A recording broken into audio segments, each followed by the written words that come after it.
If you love early 2000s internet nostalgia, this episode's for you. We're talking to SonderingEmily, a game dev and content creator making waves with a first solo project called Lily's World XD, a horror game where an old-school laptop becomes a digital nightmare, inspired by creepy internet mysteries and Y2K aesthetics. Emily tells her journey from big corporate tech job to full-time indie dev. With my wonderful wife Sarah, she discusses the challenges of mostly solo development and what it takes to create horror that sticks with you even after you quit the game. So dim the lights, plug in your headphones, and think twice before booting that old laptop and opening that chat log.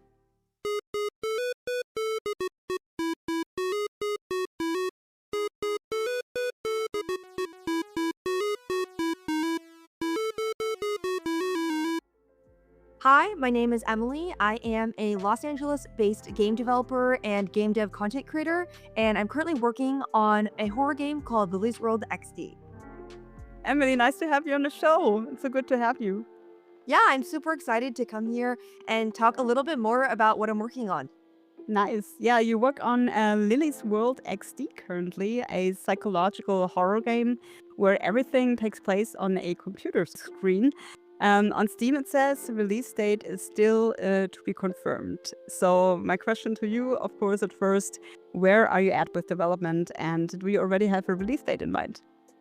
Yeah, so right now I am wrapping up the demo of my game, and I've actually already started to work on the rest of the game. In terms of projected release date, I'm just gonna leave it really broad and say 2026.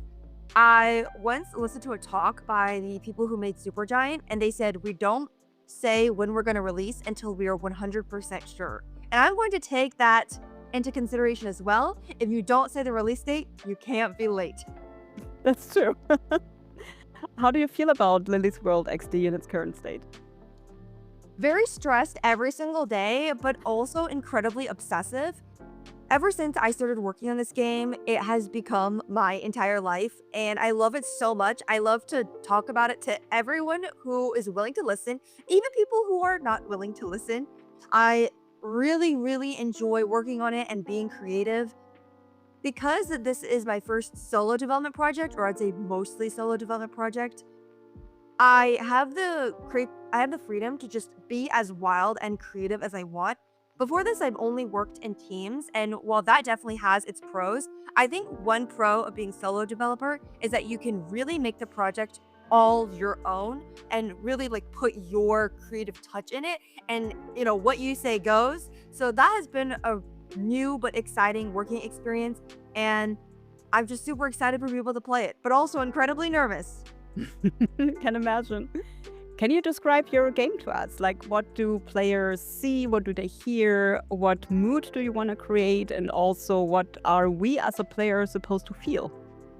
Yeah, so if I were to compare it to any other media, I would say if you enjoyed the horror movie The Substance, you'd probably like my game. It is set in a young girl's computer from the early 2000s, so you channel your inner early 2000s teen as you read her conversations that look like AIM. You go on her old social media, you look through her cringy blog and embarrassing selfies. Everything seems normal until you find messages addressed to you, the player. Someone realizes you're not Lily. So the game has a very Y2K girly aesthetic. Like, it's a time on the internet before graphic design became minimalism, so it's very expressive and fun. And the game starts off very cute and innocent. You're just exploring the computer of this teenage girl, what you think is your regular everyday teenage girl. But as the story progresses, you realize that something is a little bit off about her, and then the story takes place as you learn more about her backstory. And in terms of what I want the player to feel, I really enjoy emotional horror, so this was the first year I really got into horror games. Before this, I almost exclusively played cozy games, heartfelt games, and I always rejected horror because I thought it was scary monster in the woods, and I'm also not a huge jump scare person. But this year, I really discovered that horror can be so much more than that when I played the game Amori and realized, oh my gosh, I have such a connection to all these characters. So I'm kind of going for a similar vibe with my game, and that, of course, there's going to be your typical scares, but ultimately, it's supposed to tell a poignant, moving story about a young girl growing up and the pressure she faces to be perfect. How did you come up with the idea for the game?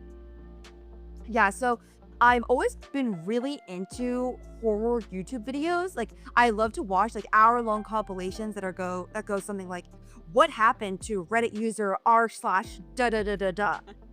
I love those deep dives, and I always thought to myself, what if you were the investigator of that internet mystery for the first time? Or what if you were the subject of that internet mystery? And that's what really got me thinking about Lily's World XD. I had also previously made a game set inside a phone, and so I thought to myself, okay, if I want to take that further, what about a game set inside a computer? I had also played the Simulacra series. That is a horror game set inside a phone, and I really enjoyed that. I've always believed in games that limitation breeds creativity. When you set a certain guideline on yourself, for example, doing a game jam, you make a game in a short period of time, doing a game to a theme, or for me, I took that to be making a game in a limited surface. So one thing in my game is that you never get up from the computer. There are certain quote unquote computer games where you get up and explore a room, but Hmm. I really wanted it to feel like you were actually exploring her computer. So never do you get up and see a room that isn't your own. Your room, quote unquote, in the game is your actual room. Okay, okay. Yeah, I already checked out your YouTube channel a little bit and I saw some mystery VODs as well. So I was thinking, okay, probably mysteries are her thing. Yeah, but this is actually my first time making a mystery game. So Okay, it's been really new and exciting. okay, nice. Did also some sort of real life mystery inspire you while developing Lily's World XD?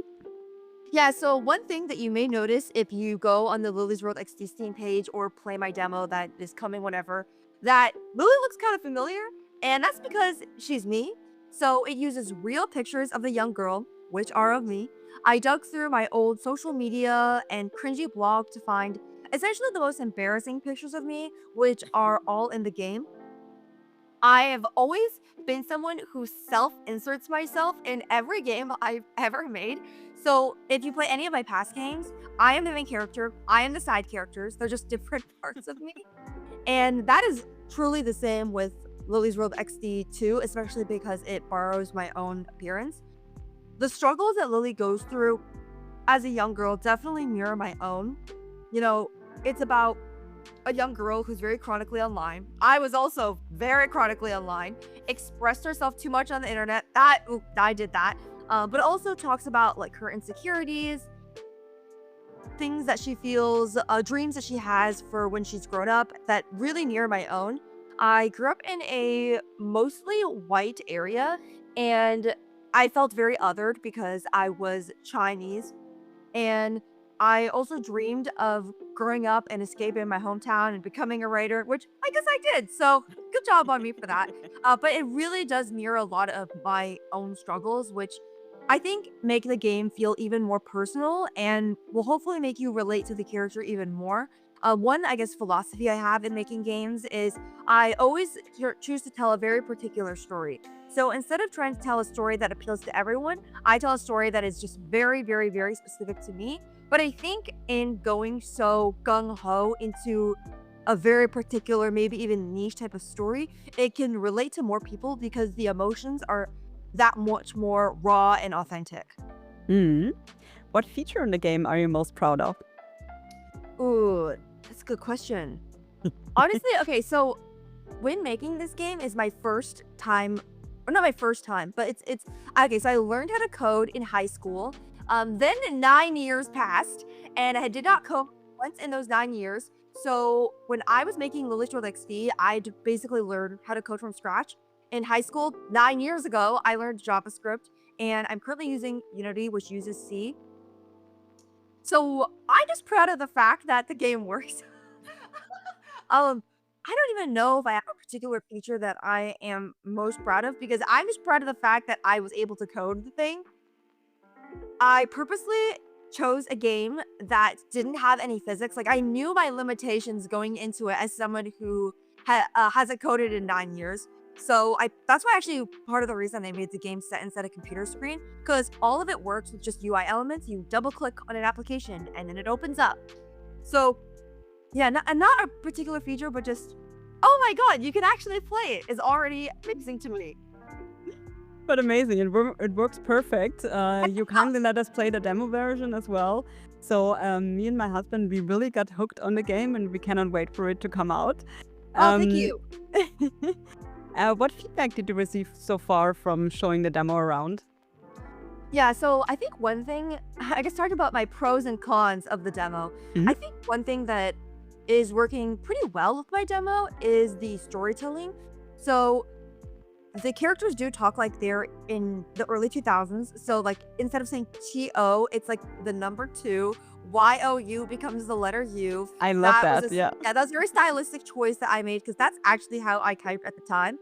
And I really wanted it to feel authentic to how teenage girls actually talk. I think in a lot of games that have teenage girls, they're written by men, and not to say that in a mean way, but sometimes the dialogue doesn't feel authentic to how young girls actually talk.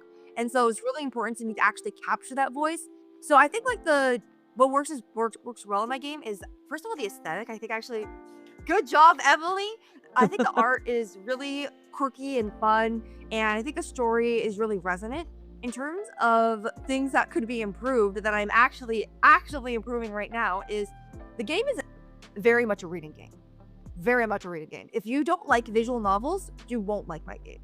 And I think before, so actually in the build that you played, I've actually already addressed this, is it was just a lot of large blocks of text. And so things that I've done to actually improve that is like add more visuals so it doesn't feel as large block of texty. And I've actually also added in voice acting to the game.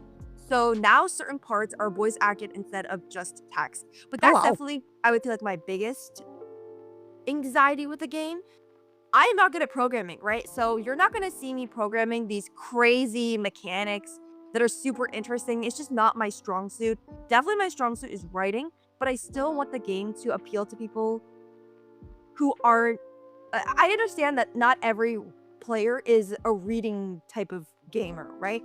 And so I'm trying to find that happy balance between like writing is probably my strong suit, but also the game is a horror game, so it's gonna appeal to a whole different type of audience. But to just note, if you don't like reading in games, you will not like my game. But that's a narrative visual novel, so Right, exactly. Yeah, exactly. So that's totally fine, I think. What bug in the game did you like so much that it became a feature? Oh, okay. Actually, I can talk about this one. Nice. So in my game, I have a dress-up game. So when I was a young girl, I freaking loved those dress-up games where you put on a cute outfit on this 2D avatar. And so I thought, why not create that in my own game? Because that's something I loved as a kid. So one bug in the game is that the game has different categories. For example, like shirts, shoes, pants, dresses. And there's like a box UI that holds each item.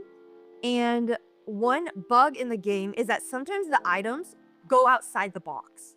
So there's a box for the shoes, but then the shoes will like slightly go out of it. And that actually became a feature because my friend Joyce was playing it and said, I actually love that it goes outside the box.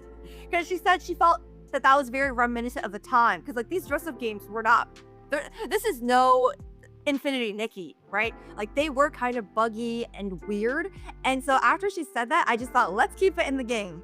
Yeah, I also loved it about the game. Amazing. Looking way ahead into the future, what are your plans for post-launch support? That's a great question.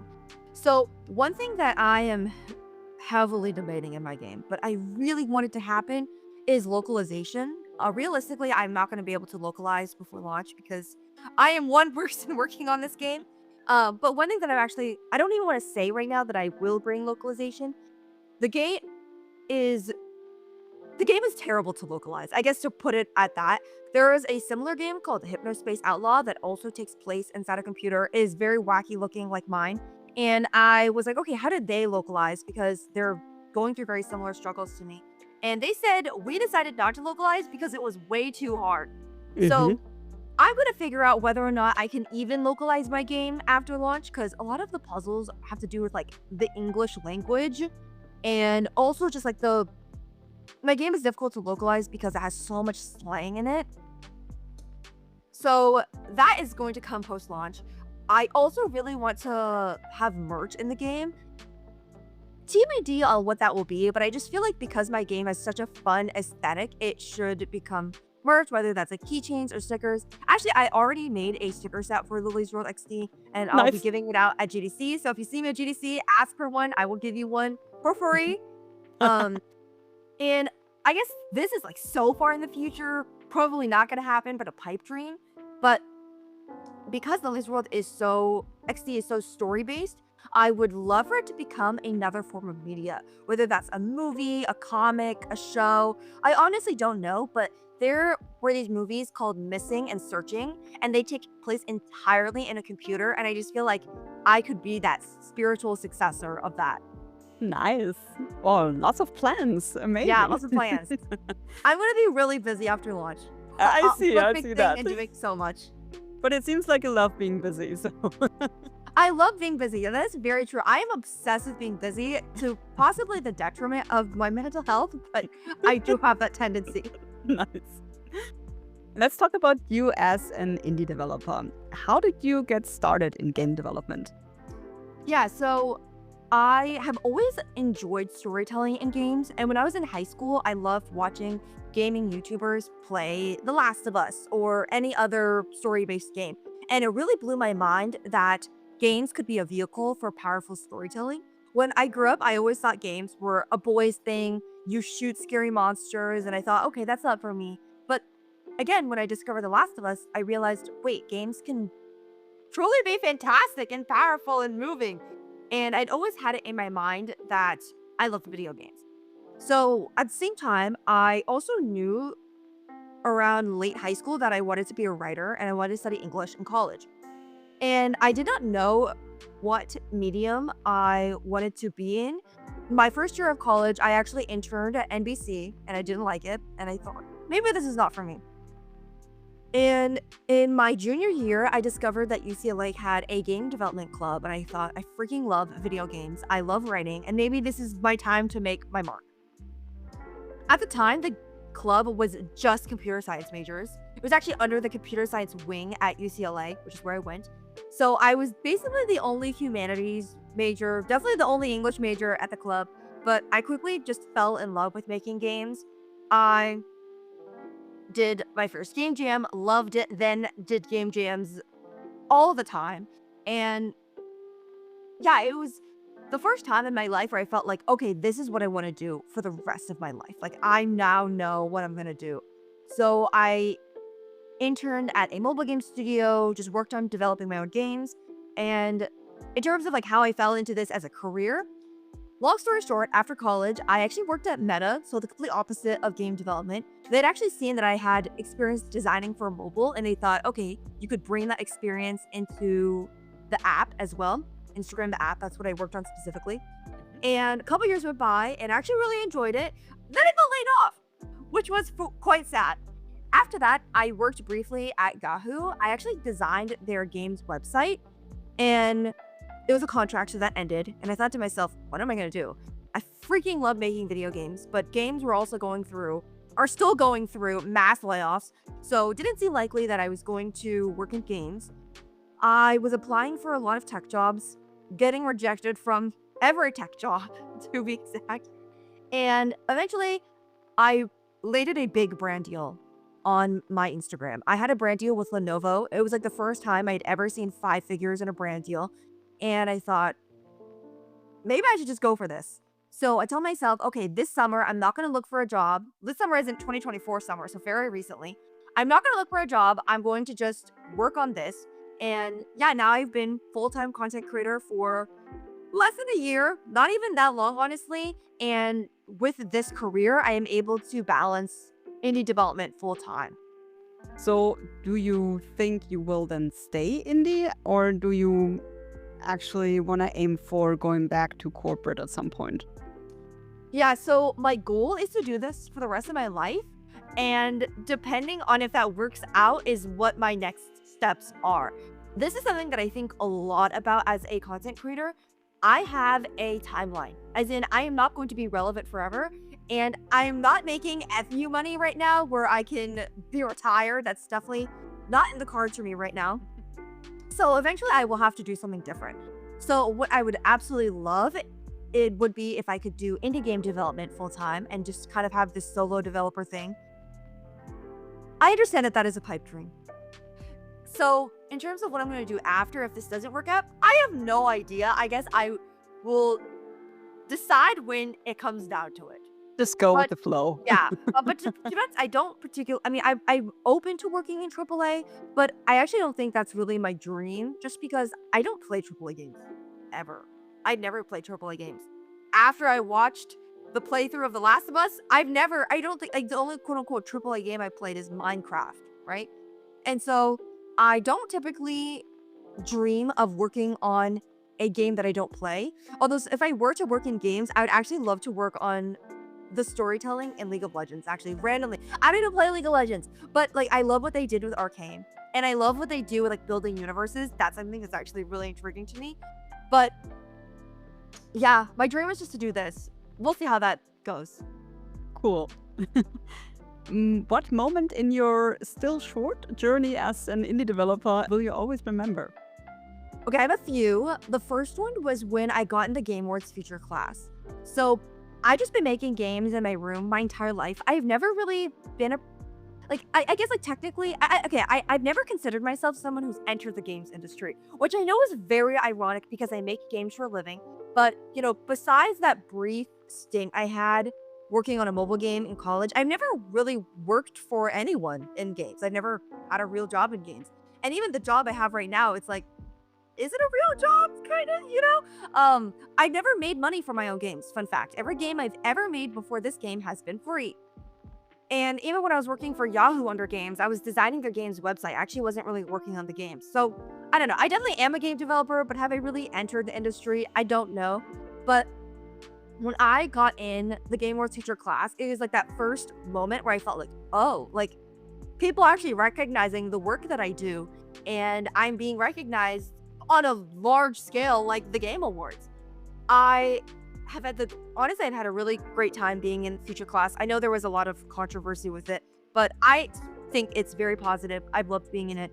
It has allowed me to connect with so many other prolific game developers who I've learned so much from, which has been awesome. That is one moment I would say that is still so meaningful to me. The second moment is I went to GDC a couple years ago, and I had just started growing on social media. I wasn't very big. I was actually still working at Meta at the time, and I had maybe about 20 to 30,000 followers on Instagram. And I remember this group of girls, they came up to me and they're like, "Oh my God, like you're Emily from social media." And they went, "You are our role model in this industry because no really public figure in the industry looks like us. I'm young, I'm a woman, I'm a person of color." And that really validated to me why I'm doing this. Because I never started making videos on social media because I wanted to be a content creator. In fact, I actually resented it at first. I just wanted to make videos because I figured I need a way to promote my games, and social media seems to be the hip new way that people are doing it. Eventually, I had learned to like content creation, but I always questioned like why I'm even doing this. So there's this YouTuber who made this game, The First Tree, and he is a popular game dev YouTuber, and he actually quit YouTube for over a year. And he made this article about why he quit, and I actually resonated a lot with the reasons why he did not like to do social media. And so I was kind of at this point in my life where I was like, why am I even doing this? But hearing those words really motivated me. Sometimes it's just about being there. You know, I don't consider myself an extraordinary game developer. I really don't. I'm trying to be, but not there yet. But sometimes just existing is enough. What's the best part of developing your own game, and what's the most challenging? The most challenging is that I do everything myself, or most things myself, and I have no one to bounce ideas off. So I used to work in a team, and in the team, I would say bad ideas because naturally I'm full of them. And they would say, Emily, that's a bad idea. And I go, great, thank you. But now there's no one telling me my ideas are bad, which is actually really unfortunate because I need that voice. And so I guess in a bad way, I just have to build it and then see if it's bad. I guess on the pro side, though, actually, I've discovered that even though I'm full of bad ideas, it's actually really easy for me to test my bad ideas. When I'm working by myself, I can constantly just update the build, upload it, and then bring in a whole new round of playtesting. Versus in group game development, I think things go through so much iteration that like playtesting cycles are like much longer. Like there's a lot of time in between builds. Yet for me, I'm not even joking. I upload a new build every day. It's really bad. I saw constantly that. I was like, oh my god, yeah. so many updates. I so many updates. I know. But in terms of like what's like the best part of working on it is, what is the best part of working on my indie game? I guess for me, this idea started as just a line in a Google Doc. So I knew I wanted to make a game, and so I had this massive Google Doc where I just put down random ideas. And the idea of making an investigative game set in a computer was just one line. Then I thought, okay, I actually really like this idea. So I then made a Google Slides about it, and I thought of multiple ideas under the premise of investigative game set in a computer. I chose one of them and made it, and now it's actually a thing. Just like the joy of it being a line in a Google Doc to a Google Slides to actually a thing that people can play and enjoy is so rewarding. Thank you, Google. I've been able to, yeah, I've been watching my friends play, and I'm not gonna lie, I have so much anxiety when I watch people play it because I'm like, are you gonna find a bug? Is it boring? Do you hate it? And you're secretly pretending to love it because I'm your friend. But like that anxiety, I actually think is kind of fun. It is so special watching someone play a thing that you made that was just once a stupid idea. Amazing. Do you also work with freelancers? I mean, you said this is your first project as a solo dev, but is there anybody who still helps you? Yeah, so that's why I keep saying mostly solo dev. So some of the art I've had contracted out. I also do some of the art myself, just some of it is random contractors, freelancers. The music and sound effects, none of that's me. That's all freelancers who I've hired. And some of the programming is also a freelancer. I do a lot of the programming, but some of it is a little bit too hard for me.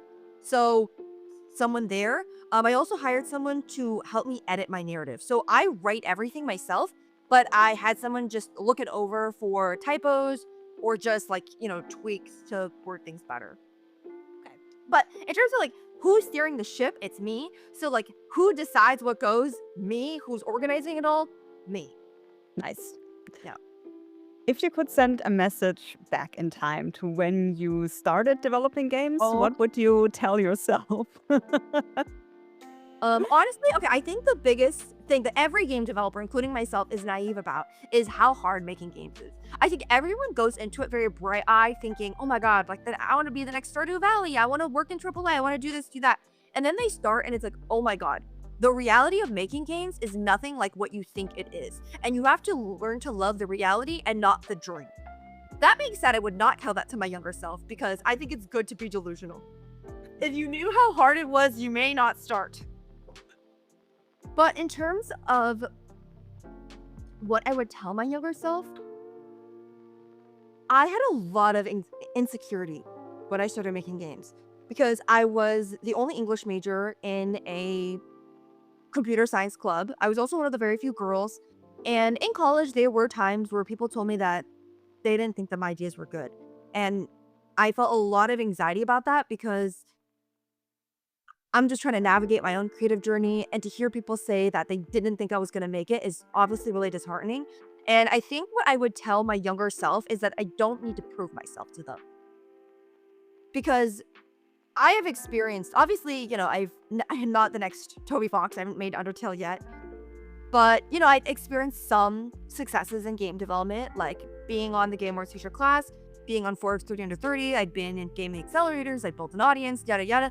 And even though I've done all of this, I'm still not enough to the people who doubt me. I will probably never be enough to the people who doubt me until I become literally the next Toby Fox, which is highly unlikely.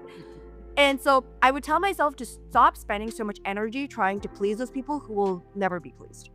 Yeah, just be happy with yourself. And also, you don't need to be or develop the next Stardew Valley. I mean, Right, I know, exactly. exactly. I could just be the next SonderingEmily.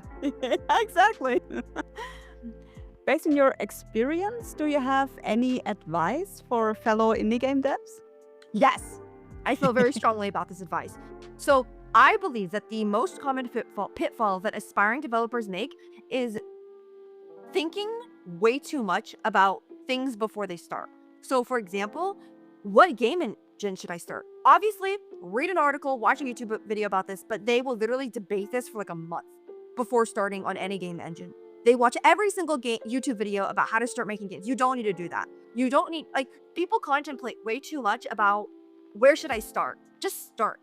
Watch a beginner Unity tutorial and that's how you start. I think there's way too much thinking and not enough doing.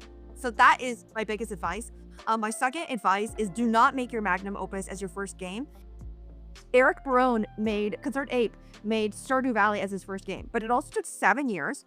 Also, he wasn't really making money throughout those 7 years. He was either making no money or worked part-time in a movie theater, and he had a girlfriend who helped him financially. You're probably not in that situation. And if you are, congratulations, because I'm very jealous of you. And realistically, you should not spend 7 years making your first game. Unless you're in the 0.000000001%. You're not going to be the next Stardew Valley. And it is so much better, I think, to be scrappy and make a ton of terrible games. And eventually you will learn, all of your terrible games will probably have one good thing about it. And eventually you'll notice a trend about what you're good at and what you enjoy making. And then that should be your first actually good game. Make a ton of crap and be proud of the fact that it's crap. When I was first started making games, I was doing a game jam a month. I don't recommend that, by the way.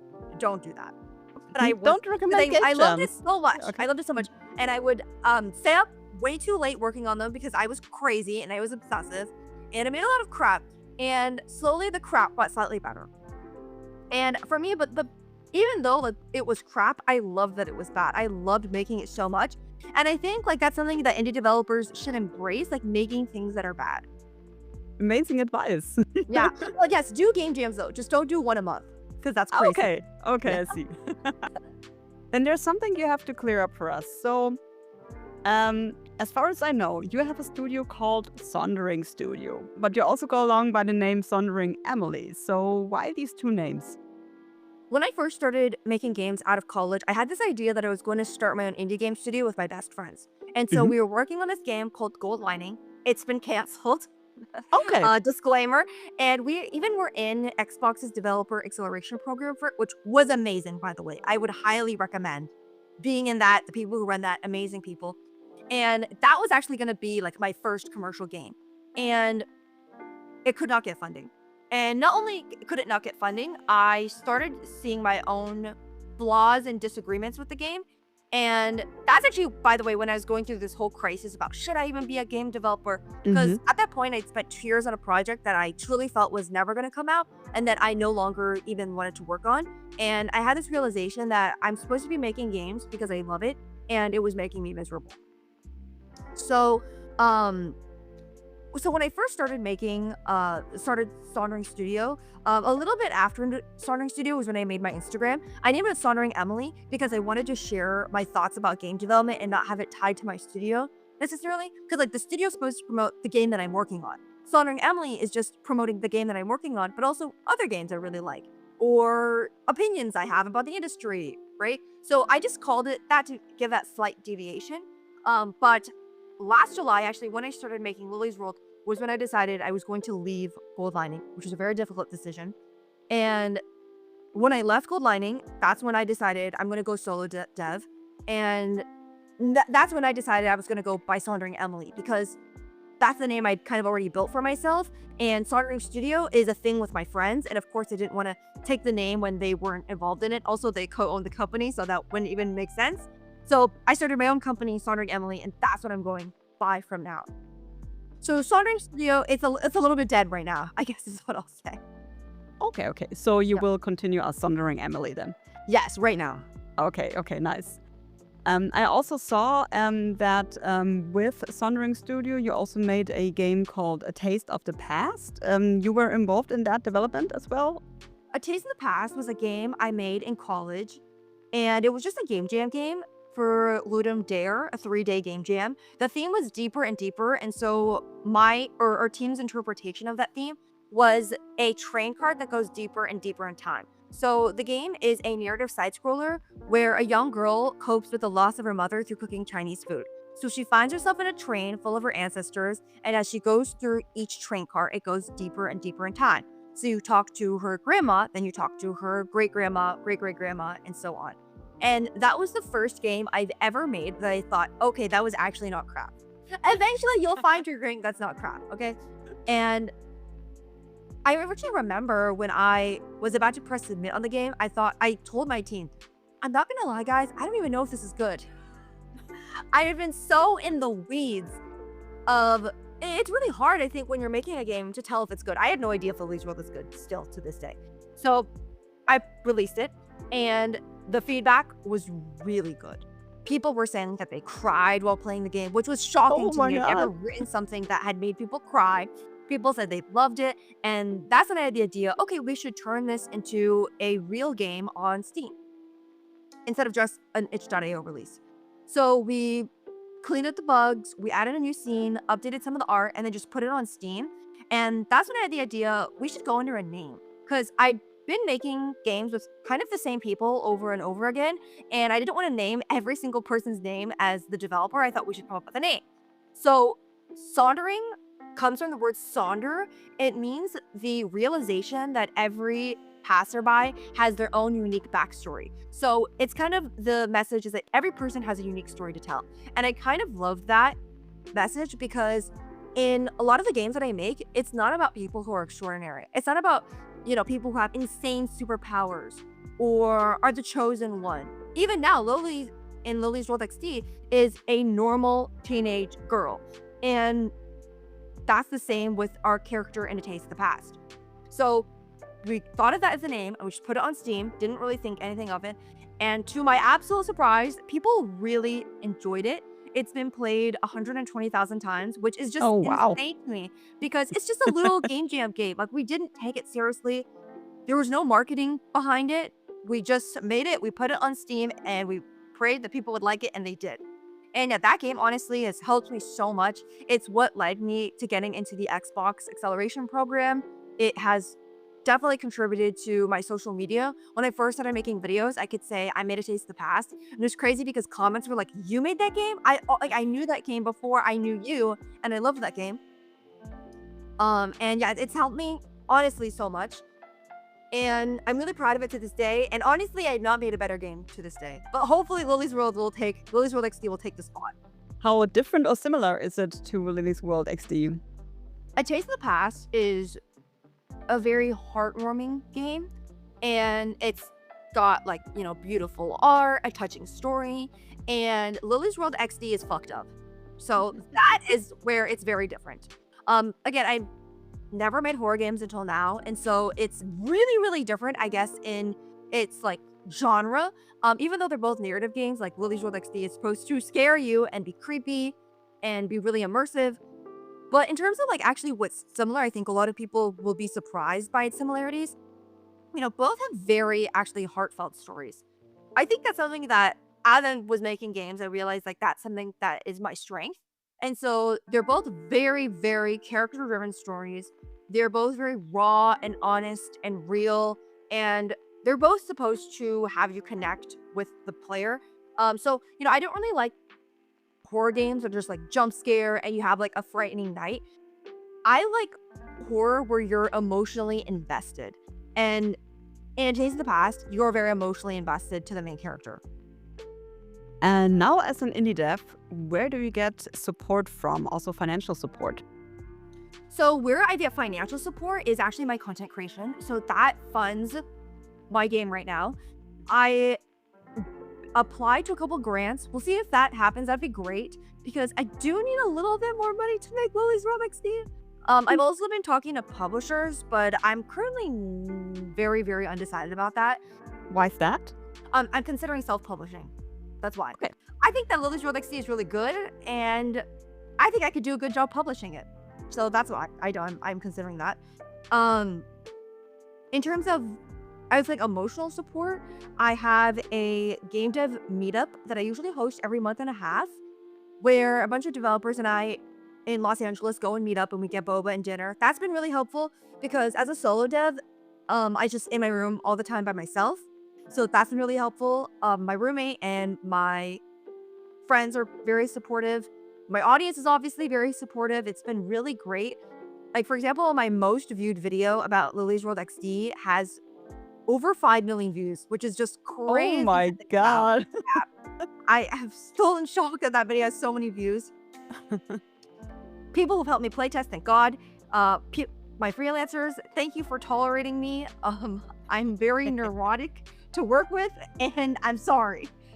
Honestly, a lot of people are. Oh yeah. So one other thing I wanted to shout out is I actually started a server just for horror game developers. It's invite only, so I only invited like horror developers I know or horror developers I look up to. It's kind of like it's supposed to be a private server because we're supposed to, talk honestly, share numbers, and maybe we don't want that in the public, right? Rate our publishers, which could be good or bad.